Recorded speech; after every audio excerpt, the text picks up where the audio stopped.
Troisième petite vidéo pour rattacher tous ces concepts d'économie au récentisme. J'ai mon ami Martouf qui me dit que la monnaie métallique a été créée en 700 avant Jésus-Christ, en Anatolie, en Inde et en Chine, et tout ça en même temps. En Suisse, où il habite, les premières pièces seraient celles de Philippe II de Macédoine, qui ont été émises vers 350 avant Jésus-Christ. Martouf nous présente aussi l'astuce de Crésus, qui en 700 avant Jésus-Christ, en Anatolie, a non seulement inventé la monnaie métallique, mais aussi inventé l'impôt, qui oblige les paysans à accepter d'être payés en monnaie métallique, pour pouvoir ensuite payer l'impôt. Il est assez logique de penser que les deux vont ensemble. L'impôt remplace le tribut qui était extorqué par la violence par des sociétés nomades qui basent leur subsistance sur le pillage. La monnaie métallique va permettre de payer les soldats, une paye qui s'appelle la solde chez les anciens romains. Et là, Martouf me fait une concession. La solde des soldats romains de l'Antiquité a donné le sol ou le sou au Moyen Âge. Et ça fait un trou bizarre de 1000 ans. Je vous propose de replacer cette histoire économique dans son contexte. L'origine de la civilisation et également la première forme d'économie disposant d'une comptabilité se trouverait à Sumer, en Mésopotamie, plus de 3000 ans avant Jésus-Christ. À l'époque, les temples ont une fonction de grenier pour les denrées alimentaires obtenues par tribu auprès des populations assujetties. Sumer est une invention de l'archéologue Samuel Noah Kramer.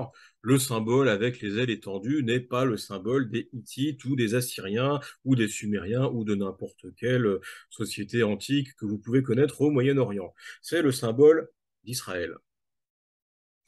L'ordre des Templiers originel en Occident n'est pas chrétien, c'est l'ancien temple de Jérusalem. Les soldats de l'ordre du Temple sont conscrits à vie et ont interdiction de posséder quoi que ce soit. Ils ne touchent donc pas de solde. De même, les Lévites de l'Antiquité, qui sont les armées d'Israël, reçoivent le tribut des populations sédentaires. L'ordre du Temple a également le monopole du commerce. Les pillards nomades dont a parlé Martouf, c'est donc l'ordre du Temple. Au Moyen Âge, on mentionne le royaume de Jérusalem, mais toujours en relation avec le royaume de Naples et le duché de Milan. Le royaume de Jérusalem est donc en Italie, il correspond aux futurs États de l'Église dont la capitale sera appelée Rome. En 1526, l'empereur Charles Quint, le futur empereur Charles Quint, car il n'est couronné qu'en 1530, aurait profané la basilique Saint-Pierre. En 1527, il met la ville de Rome à sac. En fait, il n'y a pas de basilique Saint-Pierre en 1526, il y a un temple de Jérusalem, et cette profanation de Saint-Pierre en 1526, c'est la profanation du temple par Antiochos Épiphane. Flavius Joseph écrit qu'Épiphane a remplacé ainsi Yahvé par Zeus, c'est-à-dire on a remplacé Jupiter par Dieu. C'est ce qui s'est passé à Rome lorsqu'on a remplacé les anciens dieux romains par le christianisme. On dit que l'armée de Charles Quint était constituée de mercenaires qu'on appelait les lansquenets. En fait, on les appelle mercenaires parce qu'ils se faisaient payer. C'est la première armée à toucher un solde. Partout, Charles Quint est appelé Auguste, ce qui en fait le fondateur de l'Empire romain. L'histoire de Crésus, c'est une légende. La Lydie représente l'Italie, comme la Phrygie et la France. L'empereur perse Cyrus, c'est Charles Quint, et le Lydien Crésus, c'est le Romain Crassus, un autre homme immensément riche. La famille Crassus a plusieurs membres dont les statuts se confondent les unes avec les autres. On a une tête de Lucius Crassus qui correspond à celle d'un homme de la Renaissance, appelé Lucio Crasso. Martouf dit que la monnaie métallique permet de conquérir le monde.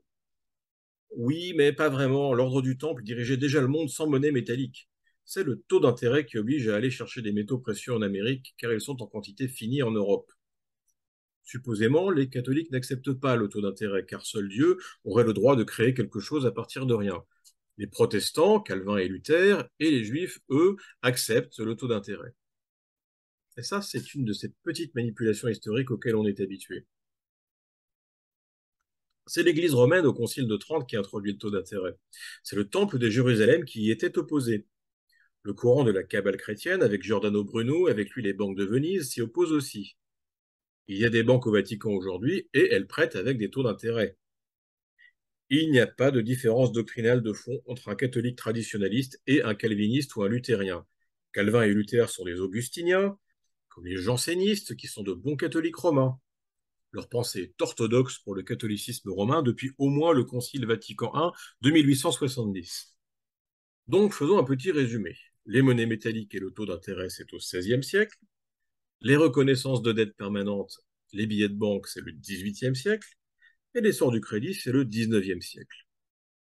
Quant à Philippe II de Macédoine, je doute qu'il ait réussi à s'imposer en Suisse. Ce Philippe II est probablement Philippe le Beau, le père de Charles Quint.